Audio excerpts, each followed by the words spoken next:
खुलुमबाय गिबियावनो नोंथांमोनखौ बयखौबो चेनेलाव बरायना लाग्रोनाय जाबाय। नोंथांमोननि थाखाय दिनै मोनसे गोनांथार भिडिअ लाबोनाय जादों। आसा खालामदों नोंथांमोना बे भिडिअखौ बयबो जोबजासिम नायलांगोन होननानै आं नोंथांमोननिसिम बे भिडिअनि गेजेरजों माखासे स्किमफोरनि बागै गोनांथार आपडेट हरनो सानदों। जेरै नैबे अरुनोदय स्किमनि फैसा सोनायनिफ्राय जागायजेननानै नैबे दंफां गायनायनि 10,000 फैसानि चेक रानना होनाय, बिनिफ्राय चिफ मिनिस्टार जिबन प्रेरना स्किमनि जै नोंथांमोना मासाव माब्लानिफ्राय 2,500 फैसाखौ नोंथांमोना मोननो हागोन। जायफोर नोंथांमोना फ्रेशलि ग्रेजुवेट जानाय आं बेखौबो खोन्थाहरनो सानदों। कालारखौनो आं नोंथांमोननिसिम खोन्थाहरनो सानदों। आरो बिनिफ्राय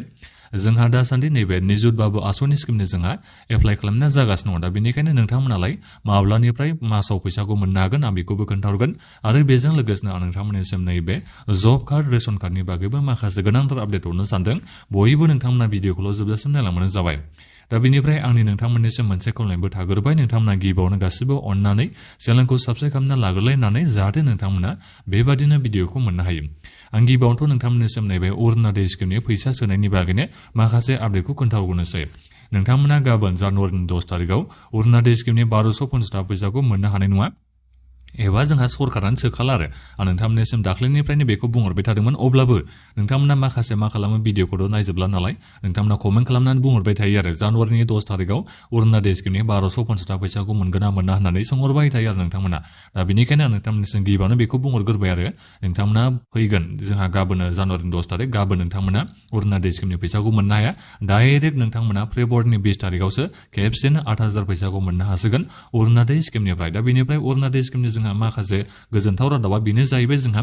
गोबांथार समस्थियावनो अरुनोदय स्किमनि जोंहा गोदान एप्लाइ खालामनाया सोलिगासिनो दं आरो बेनिफ्राय जोंहा चिफ मिनिस्टार बिथाङा बेखौ बुंदों नोंथांमोना थाबैनो एप्लाइ खालामनानै लानो थाखाय जाहाथे नोंथांमोना फैगौ फेब्रुवारिनि 20 तारिखआव गासिबो 8,000 फैसाखौ मोननो हायो। मानो होनोबा जुदि नोंनि बे एप्लाइ खालामनाया लेट जायोबा नोंनि नामा बेनिफिसियारि लिस्टआव फैयाबा नोङो नैबे फेब्रुवारिनि 20 तारिखआव अरुनोदय स्किमनि 8,000 फैसाखौ मोननो हानाय नङा। दा बेनिखायनो खावलायदों आरो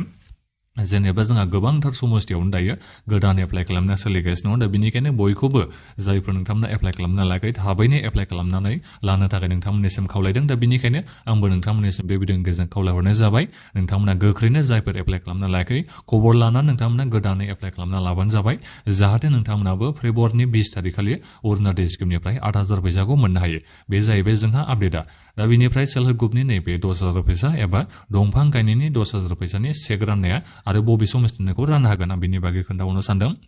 जोंहा दिनै माबानिखौ रानना होबाय गरायसर समस्थिनिखौ दिनै नैबे दंफां गायनायनि 10,000 फैसानि चेकखौ रानना होनाय जाबाय। दा बेनिफ्राय फैगौ डिसेम्बर सानलायलांबाय जानुवारिनि 12 तारिखआव नैबे माबानिया मोननो थांगासिनो दङ। नैबे जोंहा मा होनो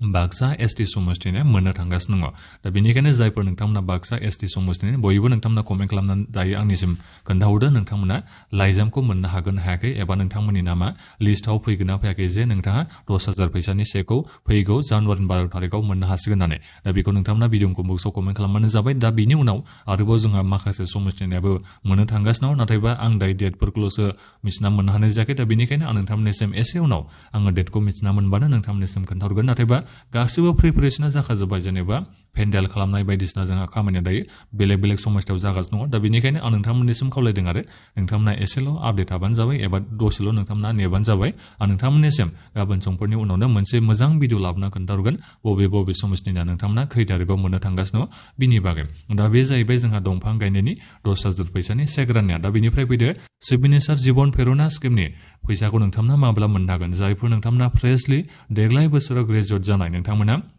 माब्लानिफ्राय मोननो हागोन। जोंहा एप्लाइ खालामनाया गासिबो जोबजोब्बाय। नोंथांमोना गोबां बुंहरदों रेजेक्टबो जादों होननानै। रेजेक्ट जानायनि जाहोना मा जानाय मानि थाखाय जाखो आं बेखौथ' मिथिना मोननो हानाय जायाखै। नाथायबा जेखिनि जाया मानो नोंथांमोना नैबे फेब्रुवारिनि 1 तारिखनिफ्राय नैबे जिबन प्रेरना स्किमनि जोहै मासाव 2,500 फैसाखौ नोंथांमोना बोसोरसेनि थाखाय मोननो थांगासिनो दङ। दा बे आरो डेटआ मिथिनाय बायदिबा नाथायबा मा बुंनो दायो दा एसे गोबाव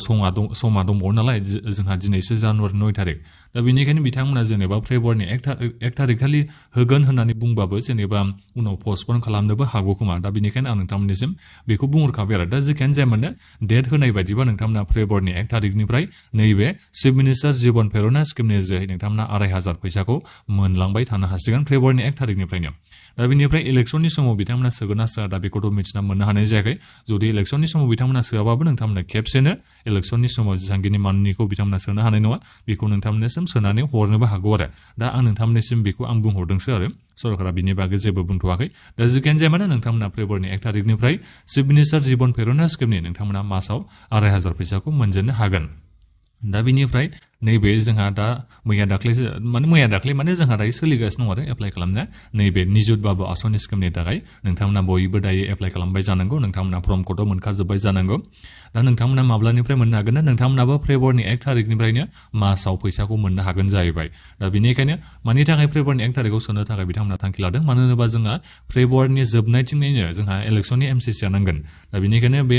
फेब्रुवारिनि 1 तारिखहालागै एबा फेब्रुवारिनि 15 तारिखनि सिगां बिथांमोना सोआबानो उफाय गैया आरो बिनिफ्राय नोंथांमोना मिथिखाबाय नै अरुनोदयनिखौबो 20 तारिखआव सोगोनबा दा बेनिखायनो बिथांमोना एसे गिनानै दङ आरो जेनेबा एमसिसिआ नांबाथ' जेबो सोनो हानाय नङा नालाय दा बेनिखायनो फेब्रुवारियाव बिथांमोना नोंथांमोननिसिम फैसाखौ सोनो थाखाय थांखिखौ लाजोबदों नोंथांमोना दायो मिथिना मोनबाय जानांगौ नैबे निजुत बाबु आसनि स्किमनि फैसाखौ नोंथांमोना फैसानि थाखाय जायफोर नोंथांमोना दायो एप्लाइ खालामगासिनो दङ नोंथांमोनाबो फेब्रुवारिनि 1 तारिखनिफ्रायनो मासाव फैसाखौ मोननो थांगासिनो दङ दा बिनिफ्राय फैदो आं नोंथांमोननिसिम नैबेखौ खोन्थाहरनो सानदों जब कार्डनि जोंहा दायो इकेवाइसि खालामनाया सोलिगासिनो दङ गोख्रैनो नोंथांमोना केवाइसिखौ खालामना लाथारदो नैबे जब कार्डनिखौ नङाबा नोंथांमोननि जब कार्डआ उनाव इनभेलिडबो जाहैनो हागौ बादि आरो जुदि नोङो केवाइसिखौनो खालामना लायाबाथ' आरो बेयो जाहैगोन बायदिखौ आं मोनदों आरो दा बेनिखायनो नोंथांमोना बयबो नैबे जब कार्डखौ केवाइसि होनानै लाबानो जाबाय ओरैनो नोंथांमोनाथ' मिथिखागौ नोंनि बे जब कार्डआव फैसा हाबगोन ना हाबाखै बेखौ गासैबो पाब्लिकआ नायजोबनो हायो एमजि एनरेगानि अफिसियेल वेबसाइटआव थांबानो दा बेनिखायनो बेहाय थांनानै जुदि नायहैयोबा बेहाय नुनो मोनगोन नोंथांमोना गोबां मानसिनियानो जब कार्डआ रेजेक्ट जानाय दङ गोबांनियानो इनभेलिड जानानै दङ दा बेफोर माखासे जाहोना मानि थाखाय जायो केवाइसि बायदिसिनाखौ होनानै लायैनि थाखायनो आरो दा बेनिखायनो नोंथांमोननिसिम खावलायहरनाय जादों जायफोर नोंथांमोना दिनैसिमबो एबा दासिमबो नैबे गावबागावनि जब कार्डखौ केवाइसि होनानै लायाखैबा नोंथांमोना गोख्रैनो केवाइसिखौ होनानै लाबानो जाबाय दा बिनिफ्राय आं नोंथांमोननिसिम नैबे जब कार्ड गोदान एप्लाइ खालामनायनि बागै आं नोंथांमोननिसिम दिनै नङाबाबो गाबोन समफोर आं नोंथांमोननिसिम भिडिअ लाना फैगोन माखासे आं नोंथांमोननिसिम आपडेटखौ हरगोन आरो बेनिफ्राय बोरै एप्लाइ खालामनो नांगौ आं बेफोरनि बागैबो नोंथांमोननिसिम खोन्थाहरगोन दा बेनिखायनो चेनेलखौबो नोंथांमोना बयबो साबस्क्राइब खालामना लाखाबानो जाबाय दा बेनिफ्राय रेशन कार्डनि गोदान एप्लाइनि बागैबो नोंथांमोना गोबांनो सोंहरो दाथ' रेशन कार्डनि गोदान एप्लाइनि बागै मिथिना मोननो हानाय जायाखै नाथायबा दाख्लैबाव बेखौ बुंदोंमोन आरो ओरैनो माने फुरा आसामाव 90% जोंहा एप्लाइनि माबाया जोब्बाय बेबायदि बिथांमोना बुंदोंमोन आरो माबाखौ होनांगौआ रेशन कार्ड होनांगौआ दा अब्लाबो जोंहा बेहाय थाबावखागोनखा दा बेनिखायनो आं नोंथांमोननिसिम बेखौ बुंहरनाय जादों जायफोर नोंथांमोना नैबे रेशन कार्डखौ एप्लाइ खालामनो थाखाय नागिरनानै दङ एबा रेशन कार्ड गैयाबा नोंथांमोना अरुनोदय स्किमनि मुलाम्फाखौ मोना नालाय दा बेनिखायनो नोंथांमोना गोबांनो रेशन कार्डखौ एप्लाइ खालामनो नागिरदों आरो दा बेनिखायनो आं नोंथांमोननिसिम बेखौ बे भिडिअ'जों बुंहरनाय जाबाय नोंथांमोना एसे सम नेबानो जाबाय दाथ' जेबो आपडेट गैथ'वा नैबे रेशन कार्ड गोदान एप्लाइनि खालामनायनि बागै